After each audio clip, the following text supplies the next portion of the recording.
राजधानी लखनऊ में करीब 2 लाख बांग्लादेशी अवैध रूप से रह रहे हैं, लिहाजा अब कार्रवाई की तैयारी की जा रही है। मेयर सुषमा खरखवाल ने कहा कि शहर में करीब 2 लाख बांग्लादेशियों के होने का अंदेशा है।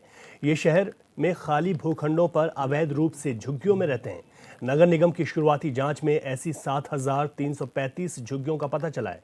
मेयर ने कहा कि बांग्लादेशियों और रोहिंग्यों को समय रहते नहीं रोका गया तो ये भविष्य में शहर के लिए खतरा बन जाएंगे। इसीलिए नगर निगम ने झुग्गियों में पहचान पत्र वेरिफिकेशन शुरू किया। जांच में मिले बांग्लादेशियों और रोहिंग्यों को जल्द ही प्रशासन की मदद से बाहर किया जाएगा। मेयर ने प्रेस कॉन्फ्रेंस में कहा कि बांग्लादेशियों ने ही जोन 7 में नगर निगम की टीम पर हमला किया था। अब वहां खाली प्लॉटों का सर्वे जारी है। इसकी रिपोर्ट प्रभारी मंत्री और डीएम को भेजी जाएगी। उसके बाद प्रशासन की मदद से बांग्लादेशियों और रोहिंग्यों को बाहर किया जाएगा। तो लखनऊ में 2 लाख बांग्लादेशियों के होने का अंदेशा है। राजधानी में 7,335 अवैध झुग्गियों की पहचान की गई। अब पहचान पत्र की जांच शुरू की गई है। पहचान के बाद बांग्लादेशियों पर कार्रवाई होगी। मंत्री और डीएम को इसकी रिपोर्ट भेजी जाएगी, ऐसा मेयर ने कहा। बांग्लादेशियों ने एक टीम पर हमला भी किया। यह भी दावा किया जा रहा है कि जो हमला हुआ था जोन 7 में, वो हमला इन्हीं बांग्लादेशियों की ओर से किया गया था।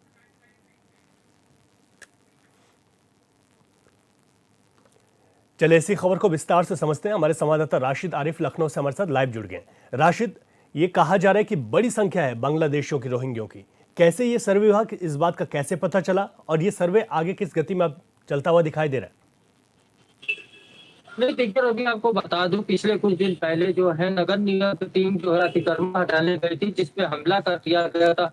मौके पे लखनऊ जो है मेयर जो है सुषमा खरखवाल वो मौके पे पहुंची थी और नगर निगम के कर्मचारियों को जो पिटाई हुई थी उसको लेकर कहीं ना कहीं मेयर ने अपनी नाराजगी दिखाई थी। नगर आयुक्त इंद्रजीत सिंह भी वहां पे पहुंचे थे। उसी के बाद में कहीं ना कहीं ही लखनऊ मेयर ने जो है लगातार जो है बांग्लादेशी जो नागरिक रह रहे हैं यहाँ पे, तो उनके खिलाफ एक अभियान पूरी तरह से चला दिया है। देखिए, सबसे बड़ी बात आपको बता दूं, जिस तरह से मेयर ने लगातार लखनऊ कमिश्नर की बात की जाए या डीएम की बात किया जाए, जिलाधिकारी को सबको एक जो है पत्र भेजा था कि लखनऊ में कितने बांग्लादेश या रोहिंग्या के लोग रह रहे हैं, इनकी जानकारी किया जाए। देखिए, ये अभियान जो शुरुआती चलाया गया, तो शुरुआती दौर में जिस तरह से ये मालूमात हुई है कि 7,000 से ज्यादा झुग्गी झोपड़ी जो है जी। उसमें ये सभी लोग रह रहे हैं। तो कहीं न कहीं ये भी बात सामने निकल के आई है कि 2 लाख से ज़्यादा बांग्लादेशी या रोहिंग्या लखनऊ में रह रहे हैं और कहीं न कहीं इनको चिन्हित करने के लिए वेरिफ़िकेशन का काम शुरू हो गया है। नगर निगम के द्वारा जो है वेरिफ़िकेशन किया जा रहा है। झुग्गी-झोपड़ी में जो भी लोग रह रहे हैं, उनका वेरिफ़िकेशन होगा, उसके बाद में प्रशासन की मदद से इनको बाहर किया जाएगा। देखिए, रही सबसे बड़ी बात आपको बता दूँ, अगर 2 लाख से ज़्यादा बांग्लादेशी और रोहिंग्या लखनऊ में उत्तर प्रदेश की राजधानी लखनऊ में अवैध तरीके से रह रहे हैं, तो ये कैसे रह रहे हैं? क्या लोकल पुलिस जो है उनको पता नहीं है? चाहे इंटेलिजेंस हाँ। की बात कर ली जाए, एलआईयू है क्या पूरी तरह से ये फेल है? क्योंकि इतनी बड़ी तादाद में अगर बांग्लादेशी या रोहिंग्या राजधानी उत्तर प्रदेश जैसे बड़े स्टेट की राजधानी लखनऊ में अगर वो रह रहे हैं, कहीं न कहीं इतनी बड़ी तादाद में रह रहे हैं, तो वो कैसे रह रहे हैं? किस तरह आके वो बस गए? दूसरी चीज़ आपको बता दूँ कि 2 लाख से ज़्यादा का दावा किया जा रहा है। अगर 2 लाख बांग्लादेशी राजधानी लखनऊ में है, तो उनको निकाला कैसे जाएगा? प्रशासन की मदद से उनको कहाँ पे निकाला जाएगा, हाँ। कहाँ भेजा जाएगा, हम्म। ये तय नहीं हो पाया। दूसरी चीज़ आपको बता दें कि ये भी मेयर की तरफ से जो दावे किए गए हैं कि ज्यादातर बांग्लादेशी जो है वो कहीं न कहीं बड़ी तादाद में नगर निगम में कूड़ा उठाने का काम करते हैं। तो देखिए, सबसे बड़ी चीज़ ये है, क्या नगर निगम बगैर वेरिफ़िकेशन के बिल्कुल। लोगों को रखता है, काम देता है? क्या नगर निगम को इसकी जानकारी नहीं थी कि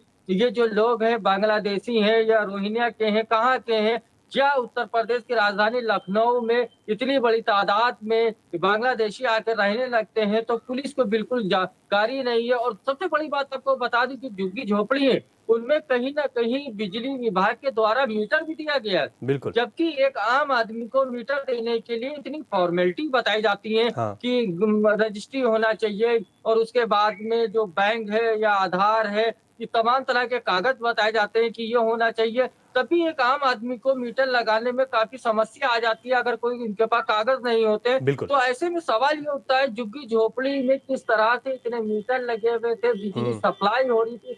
लगातार इन सारी चीज़ों को लेके अब जाँच होगी। सबसे बड़ी बात ये है कि अगर बांग्लादेशी लखनऊ में रह रहे हैं या रोहिंग्या के लोग लखनऊ में रह रहे हैं, तो ये सवाल पुलिस प्रशासन पे बनता है, बिजली विभाग की तरफ को भी बनता है और एलडीए के ऊपर भी बनता है कि ये किस तरह से अवैध तरीके से लखनऊ में कब्जा करके रह रहे थे। नगर निगम ने कैसे इन कर्मचारियों को अपने पास लगाया, बिजली विभाग ने कैसे इनको बिजली का मीटर लगा के दिया, ये बड़े सवाल हैं और कहीं न कहीं इन सारी चीज़ों को लेके अगर कार्रवाई होना चाहिए तो बांग्लादेशियों के साथ-साथ उन अधिकारियों पे भी कार्रवाई होना चाहिए, जो उनको यहाँ पे मीटर बिजली विभाग की तरफ से मीटर दिए हुए थे। एलडीए के कर्मचारी लगातार जो नगर निगम के कर्मचारी हैं, जी। वो अवैध निर्माण को लेकर पूरी राजधानी में अलग-अलग जगहों पे अवैध निर्माण को हटाने का लगातार काम कर रहे हाँ। हैं। लेकिन ऐसे में सवाल ये उठता है कि 2 लाख से ज़्यादा बांग्लादेशी या रोहिंग्या के लोग लखनऊ में रह रहे हैं और राजधानी में रह के वो अपना व्यवसाय कर रहे हैं। सरकारी जो महकमा है नगर निगम, उसमें कहीं न कहीं वो कर्मचारी लगे हुए हैं, चाहे वो डेली बेसिस पे लगे हैं या संविदा पे लगे, ये बड़ा सवाल है। जी रवि। नहीं राशिद, आप ठीक कह रहे हैं कि लखनऊ डेवलपमेंट अथॉरिटी पर भी सवाल है, पुलिस पर भी सवाल है। आप समय समय पर वेरिफिकेशन अभियान चलाते हैं और उसके बाद ये अंदेशा और एक आंकड़ा रखा जाता है, दावा किया जाता है कि 2 लाख यहाँ पर बांग्लादेशी रह रहे हैं और ज़मीनों पर कब्जा करके झुग्गी झोपड़ियाँ बनाकर रह रहे हैं। तो ये सवाल तो उठते हैं। आपने कहा कि नगर निगम में जो सफाई कर रहे हैं या कूड़े की जो गाड़ियाँ हैं उसमें ज़्यादातर लोग काम कर रहे हैं, इस बात को भी कहा जा रहा है। क्या इस पर अब ये रिपोर्ट तो भेजी जाएगी जिलाधिकारी को, तो पुलिस की ओर से कुछ कहा जा रहा है जब से इस बात का खुलासा हुआ है, ये बातें सामने आई हैं? नहीं देखिए रवि, आपको बता दें कि जिस तरह से मेयर ने पूरी तरह से बांग्लादेशियों और रोहिंग्या के खिलाफ जो अभियान चलाया, उस जी। अभियान को लेके नगर निगम पूरी तरह से एक्टिव दिख रहा है। लेकिन अभी प्रशासन की तरफ से कोई भी बयान नहीं आया, जिलाधिकारी की तरफ से बयान नहीं आया। हालांकि पूरी जांच में कहीं ना कहीं संलिप्तता होती है, क्योंकि देखिए आप क्षेत्रीय पुलिस होती है, अवैध निर्माण जैसे सरकारी जमीन है या भूखंड किसी का पड़ा हुआ है, वहां पे झुग्गी झोपड़ी कैसे आदमी बना लेता है, तो स्थानीय पुलिस को इसकी जानकारी नहीं है। दूसरी चीज़, बिजली विभाग को इसकी जानकारी नहीं है, वो जी, मीटर जी, जी। लगा देते हैं, बिजली सप्लाई दे देते हैं। तो कहीं न कहीं सवालिया निशान विभागों के ऊपर उठता है। अगर ऐसे में उन अधिकारियों पे कार्रवाई नहीं हुई तो कहीं न कहीं ये इसी तरह से जो अवैध निर्माण का मामला है वो लगातार बढ़ता चला जाएगा।